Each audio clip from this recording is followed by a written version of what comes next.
Ilé ìfowópamọ́ ìdàgbàsókè ilẹ̀ adúláwọ̀ ti ṣíṣọ lójú ìdókòwò mílíọ̀nù 10 náírà fún ìmúgbòòrò ọ̀rọ̀ ojú ọjọ́ nípasẹ̀ ìmọ̀ ẹ̀rọ ayé òde òní ní ẹkùn Sahara nílẹ̀ adúláwọ̀.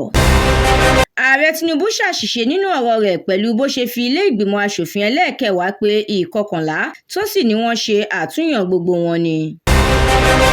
Ètò ààbò, ìpèsè ohun amáyédẹrùn àti ètò ẹ̀kọ́ ló wà lókè téńté tábìlì nínú àbá ìṣúná ọdún 2025 oní tírílíọ̀nù 57 náírà ó lé 9 tí ààrẹ gbé lọ síwájú ilé ìgbìmọ̀ aṣòfin.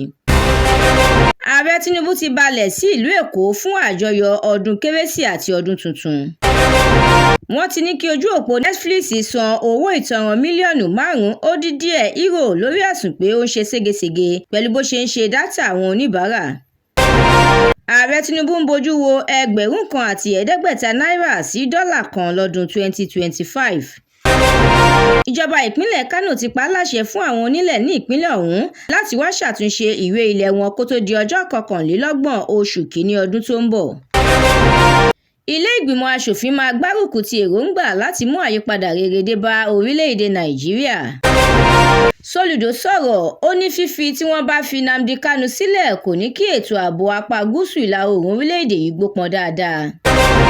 Gómìnà ìpínlẹ̀ Ọ̀ṣun Adémọ́lá Adélékè ti dáríjì ọmọ ọdún 17 tí ilé-ẹjọ́ ní kí wọ́n lọ yẹgi fún, ó ní kí wọ́n fi sílẹ̀ kó máa lọ láyọ̀ àtàlàáfíà.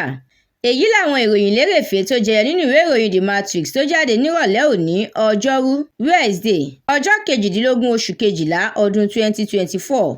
Àdúrà Mọ́mi Balógun ló ṣe òǹgbùfọ̀ ìròyìn yìí. Ẹniọlá Sálíù lórúkọ mi.